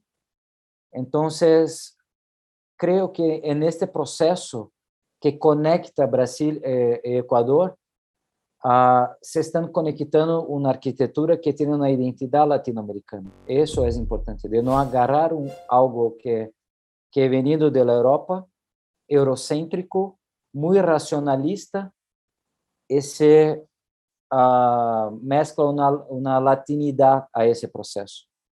Entonces, esto como identidad latinoamericana, y creo que esta es la importancia, es una de las importancias de este momento, que es la integración latinoamericana, que es importante hablar sobre nuestra identidad.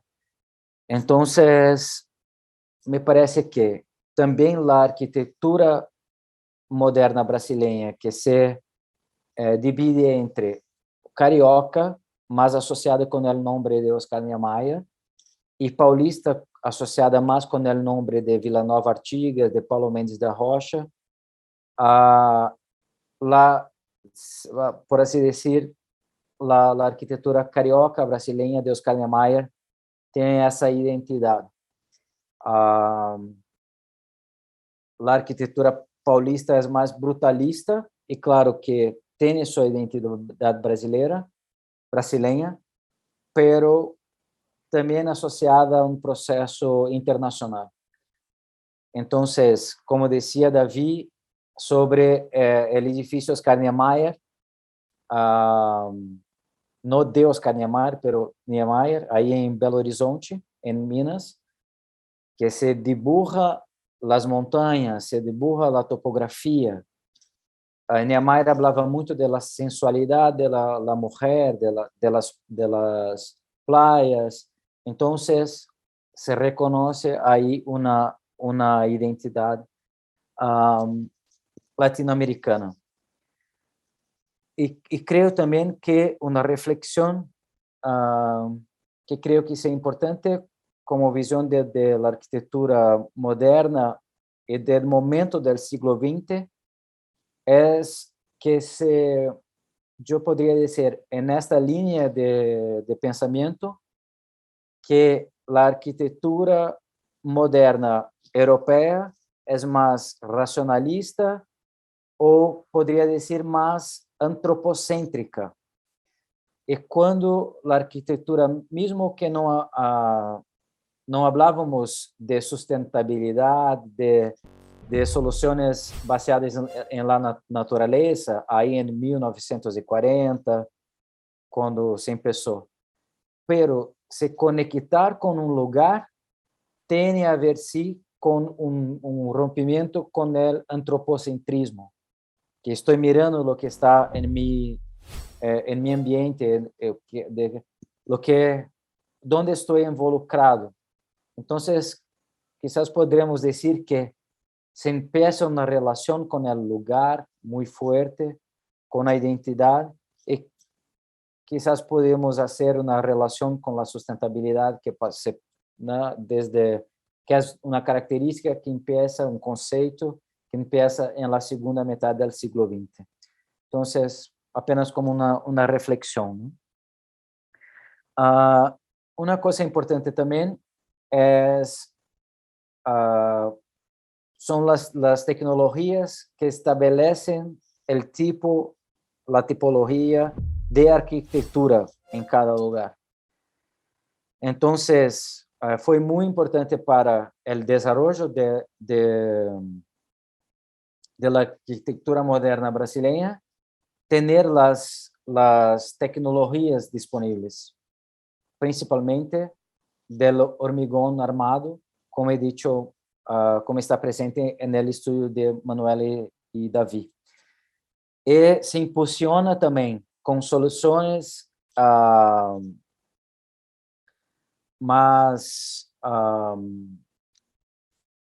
arrojadas sería decir en portugués. No sé cómo se puede decir arrojada en español, disculpen. Pero las soluciones arquitectónicas impulsionam também a engenharia, e a engenharia dá sua resposta. Então, isso foi muito importante como desenvolvimento da engenharia e das tecnologias também construtivas. Por exemplo, o Mondadori, o engenheiro italiano, he dicho a Niemeyer que não se poderia hacer porque a caja está suspensa. Então, Niemeyer, não, eu trago mi engenheiro brasileño e vamos hacerlo. E assim passou. Então, é muito importante também com uma construção de tecnologia, de desenvolvimento da ciência para seguir com a vanguardia artística. Marlos falou muito bem da Semana de Arte Moderna. Então, na apresentação de Manuela e Davi, que é venido Cândido Portinari, Atos Bucão. Então, é um desenvolvimento como sistêmico da arquitetura, das artes, da engenharia, e para Brasil e para América Latina. Então, é como que hace falta, me parece, nesse momento, movimento de arquitetura com identidade latino-americana que como que impulsione a Latinoamérica em suas artes, sua tecnologia, pero com nossa identidade. E para encerrar, vou fazer pedido para Manuela e Davi, para fazer uma modificação. Mira como estou assim, muito animado, então vou fazer uma sugerência de cambio.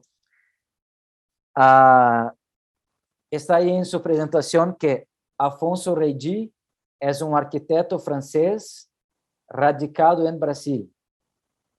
Les pediria para hacer cambio para Afonso Reydi, arquiteto brasileño, nacido en Francia, porque Reydi es una identidad brasileira.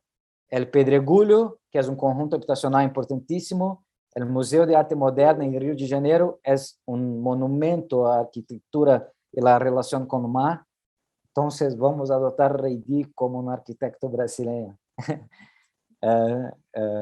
Entonces, es eso. Muchísimas gracias. Estoy encantado con la posibilidad de estar con vosotros. Muchas gracias por tu intervención también, André. Es interesante también notar cómo lo que describes, pues, por ejemplo, esta parte tecnológica, la tecnología, cómo en los otros países adoptamos lo que también decía Florencio, ¿no? Adoptamos a veces de manera formal, pero la tecnología que estaba desarrollada en este momento aquí era muy, muy distinta a la tecnología estructural brasilera, que produjo tantas obras tan monumentales, ¿no? Que son ejemplo igual de la arquitectura moderna a nivel mundial. Y acá Florencio usó las palabras correctas, no sé si es replicar o recrear o la influencia, pero de manera tímida, digamos, de lo que en tanto las posibilidades tecnológicas se permitían acá. Es muy interesante hacer esa comparación. Y en relación también al otro tema que hablaba sobre esta identidad latinoamericana, quería hacerte una pregunta que surge del público, que bueno, y así pasamos también de una vez a la ronda de preguntas, a ti o a quien quiera contestarlo. Dice, a ver, le tengo acá. Es Enrique Corrales, tienes un comentario, pregunta, dice, la arquitectura moderna en Guayaquil surgió a inicios de la década de 1930, a la par de países como Argentina, Brasil, Chile, Uruguay o México. En cambio, Quito, ciudad de la sierra, fue mucho más tarde por el peso de lo colonial. ¿Qué factores pudieron influir en este fenómeno? ¿La ubicación, la cultura, la economía, la política? ¿Avanzan arquitectónicamente más rápido las grandes ciudades costeras? ¿Sucedió lo mismo en otros países como Brasil, por ejemplo? Gracias, Enrique, por tu pregunta. No sé quién quiera responder.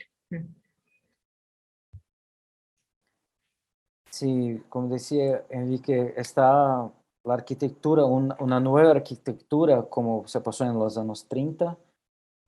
Depende de tenermos una vanguardia presente y ahí hay la Semana de Arquitectura, la Semana del Arte Moderna, hay que tener como, muchas veces son proyectos de edificios públicos, entonces hay que tener como un mecenas, no solamente con la plata, pero para promover esta vanguardia.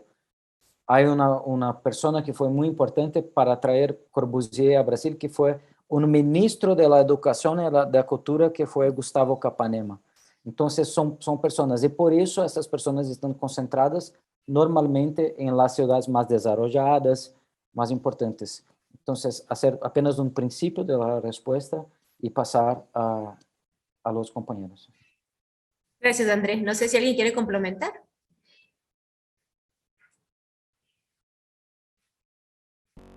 ¿Sí? ¿O seguimos?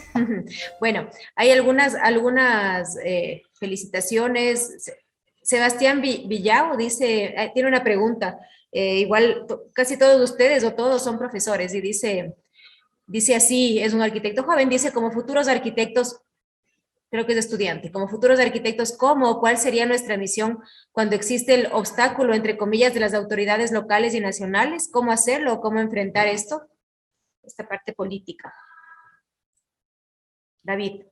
Si me permites, María, quisiera responder esa pregunta y bueno, quisiera contar una anécdota, una experiencia. Precisamente cuando sucedió la destrucción del edificio Magape en ese tiempo, creo que muchos nos quedamos atónicos. Hubieron profesionales que atacaron a la obra, justificaron su destrucción. Hubo una ciudadanía que, digamos, también no se interesó en lo que estaba sucediendo y simplemente la inercia y la vorágine de los cambios y de este proceso político permitieron que tuviese ese resultado. Sin embargo, yo me quedé siempre con la idea de que me hubiera gustado haber podido hacer algo para evitar dicha demolición, porque en esta presentación ha quedado claro el valor que tiene esa obra, que tenía un valor patrimonial de arquitectura moderna ecuatoriana, no solo de Guayaquil. Y luego casi que pasa lo mismo con una otra obra importante y patrimonial de Guayaquil, que son las casas colectivas, diseñadas y construidas por el ingeniero arquitecto Héctor Martínez Torres, primer arquitecto graduado del país. Y precisamente en ese tiempo, cuando formaba parte de un colectivo, del cual lo lideraba con algunas propuestas que iban precisamente en función de generar esa cultura arquitectónica y urbana en la ciudadanía para que se apropiase de estos elementos arquitectónicos que eran parte de nuestra identidad, que son parte de nuestra memoria social. Era, por decir, la idea para intentar que este tipo de cosas no sucedan. Y uno como profesional o dentro de la academia, esa acción adicional que a veces sale de estos claustros académicos y nos toca enfrentar una postura, o sea, nos toca tomar una postura de defensa precisamente para darle valor a nuestros procesos históricos. Y quiero señalar que en ese tiempo, pues, activamos una serie de acciones en las cuales teníamos nosotros nuestra sede en Urdesa. Invitamos a Florencio Conte a que por favor hablase del tema con su experiencia y con su conocimiento. Y en esa reunión, en esa casa, habrán participado unas 40 personas tal vez interesadas, moradores de las casas colectivas, estudiantes de arquitectura, ciudadanía en general. Y a partir de ahí nos quedó claro que podíamos generar la concientización suficiente para poder salvar esa obra patrimonial que el gobierno asimismo de Rafael Correa tenía en mente construir un centro de salud maternal, ahora mismo se me fue el término, creo que es obstetra, alguna cosa, lo cual me parece que en términos de salud es importante, pero se podía haber construido en otro lugar, no necesariamente ahí. Implicaba nuevamente la demolición de un inmueble de estas características con valor patrimonial de arquitectura moderna. Y solo ya para ir resumiendo, logramos el objetivo, empoderando a la ciudadanía. Fue interesante ver cómo los moradores en esa experiencia ya no solo decían no queremos salir de aquí porque vivimos aquí muchos años y tenemos derecho al hábitat en esta edificación, sino que manejaban ya un discurso apoyado en que el inmueble tenía un valor patrimonial y que era precisamente eso lo que había que salvar. Y en ese tiempo pues coincidió con una investigación lanzada por un docente español, amigo, colega, el arquitecto Juan Carlos Bamba, investigación hecha con la Universidad Católica de Santiago de Guayaquil. Entonces, a manera de síntesis, ¿qué nos toca a los arquitectos? Ya algunos con algunos años, a los jóvenes, es precisamente empoderarnos de nuestros procesos históricos, de esa identidad latinoamericana que hablaba André, abrazarla y darle valor al pasado, conservarlo para podernos proyectar de una manera correcta en el futuro y precisamente podamos hacer una producción arquitectónica que de alguna forma pueda ser leída como una evolución de estas grandes obras o de los procesos anteriores que iniciaron otros arquitectos en otras décadas, en el siglo pasado. Y yo creo que esa es la idea, ¿no? Retomar ese camino y poder hacer, digamos, nuevos procesos que logren que la arquitectura en Guayaquil y en el Ecuador tenga ese valor, tanto en la identidad como en la cultura de, en este caso, los guayaquileños y de los ecuatorianos. Excelente, David. Ardua labor es la que nos toca. Marlos, ¿tenías alzada la mano? ¿Querías intervenir? Sí, yo quería decir algo en complemento a lo que David dijo. A los estudiantes en general que están nos escuchando ahora, que la importancia de nuestro envolvimiento con los colectivos relacionados a la arquitectura, dar como ejemplo lo que tenemos ahora acá en Brasil también. No es vamos a decir, un privilegio de Guayaquil tener sus obras arquitectónicas icónicas sobre riesgo de serem demolidas. Nosotros acá en Brasil ahora estamos en una pelea muy grande para evitar la privatización del edificio, que es la síntesis de todo eso que estamos hablando acá. Tal vez si no teníamos nuestro edificio, que es, como dijo André, el Ministerio de la Educación y Cultura, cuando Río de Janeiro era la capital de Brasil, Le Corbusier veio a Brasil por cuenta de su edificio. Eu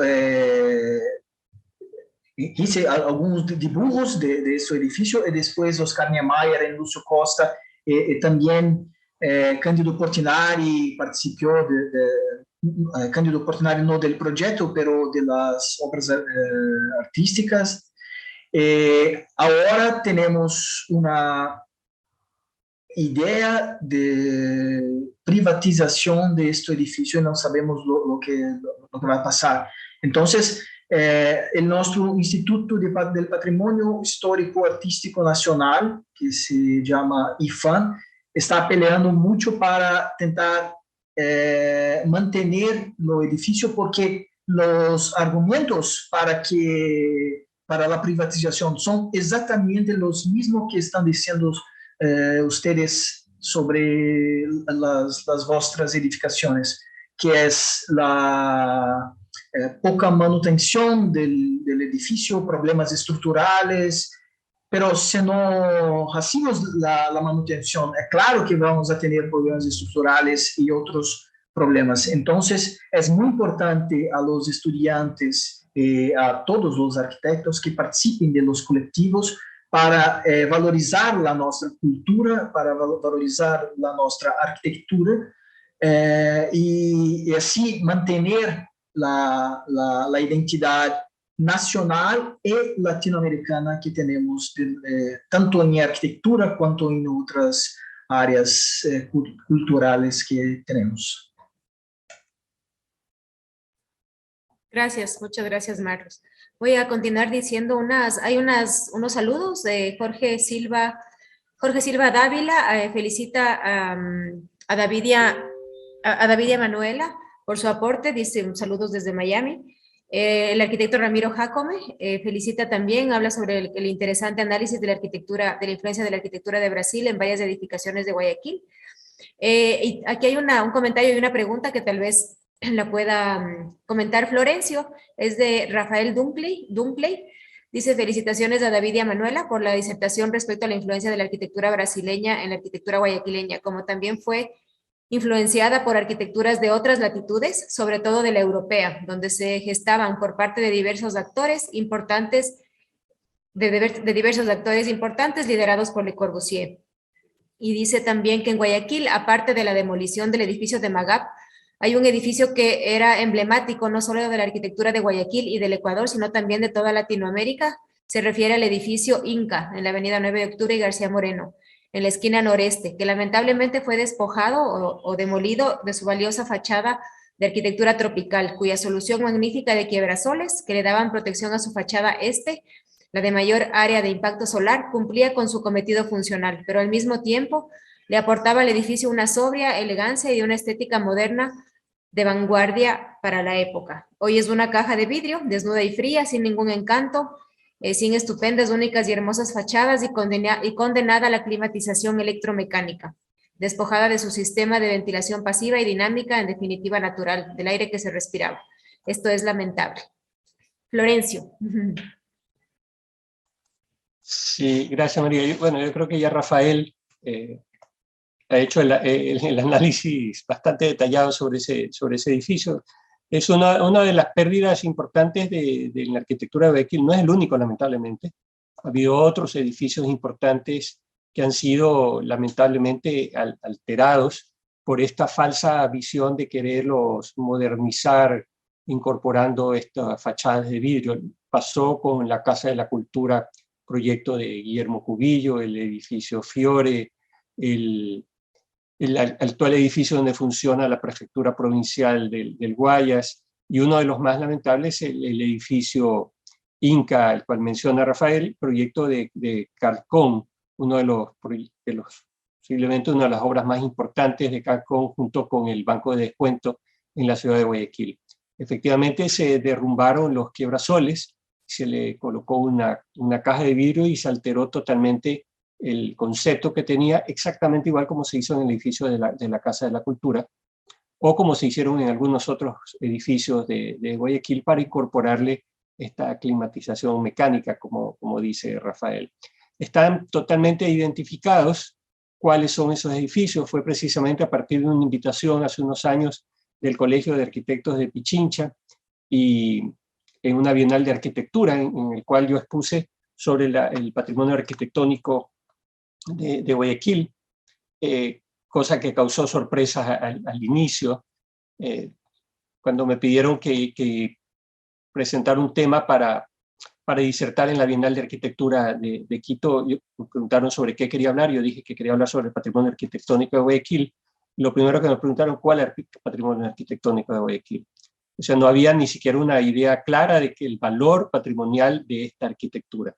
A partir de ahí se generó un interés, y luego de una investigación fue declarado el centro histórico de Guayaquil, un conjunto de edificaciones y 2 barrios patrimoniales cercanos, como patrimoniales, pero porque se descubrió, así entre comillas, que había una arquitectura que era valiosa y que no solamente lo colonial debía ser considerado de valor patrimonial, y que podía tener un peso importante para la interpretación cultural, no solo arquitectónica, sino en general cultural histórica del país.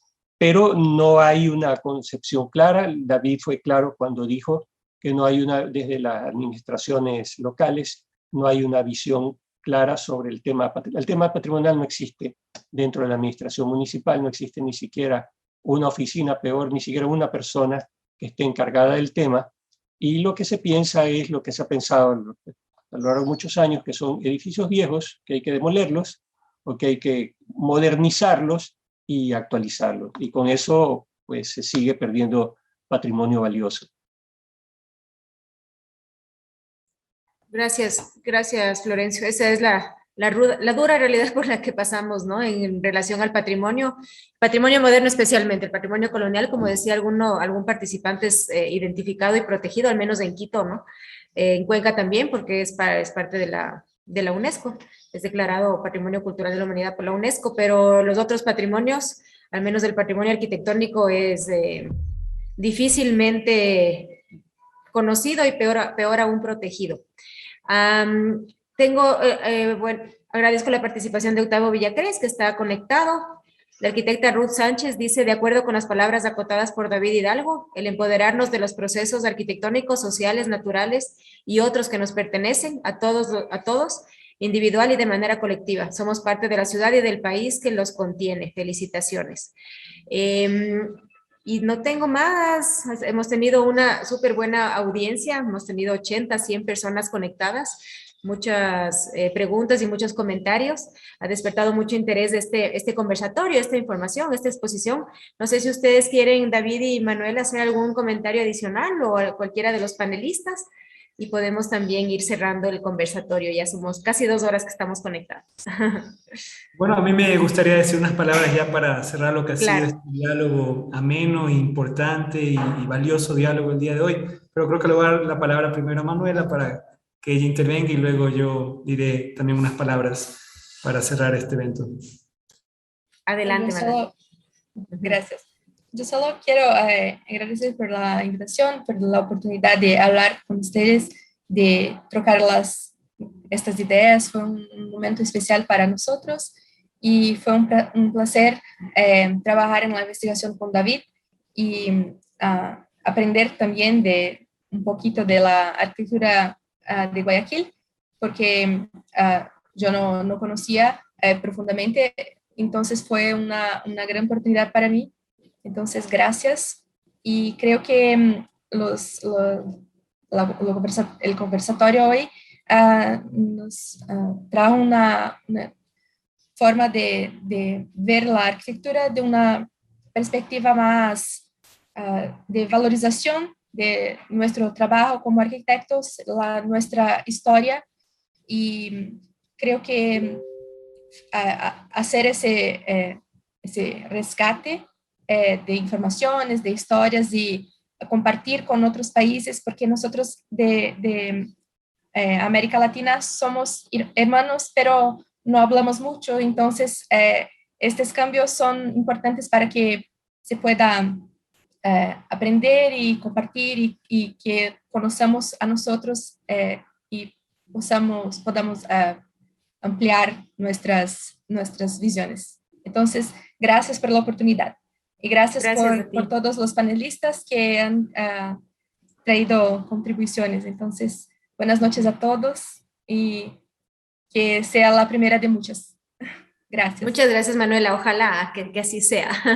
Yo Y quisiera David, sí, unirme a las adelante. palabras de Manuela, coincido. Ojalá que esta presentación nos haya generado la reflexión y nos haya fortalecido en una convicción que es fomentar esta cultura arquitectónica en nuestro país, valorizar nuestros procesos de producción arquitectónica ecuatorianos, brasileros, latinoamericanos, procesos que tienen muchas cosas en común y que creo que eso es tal vez lo más importante, así en resumen, de lo que hemos podido conversar el día de hoy.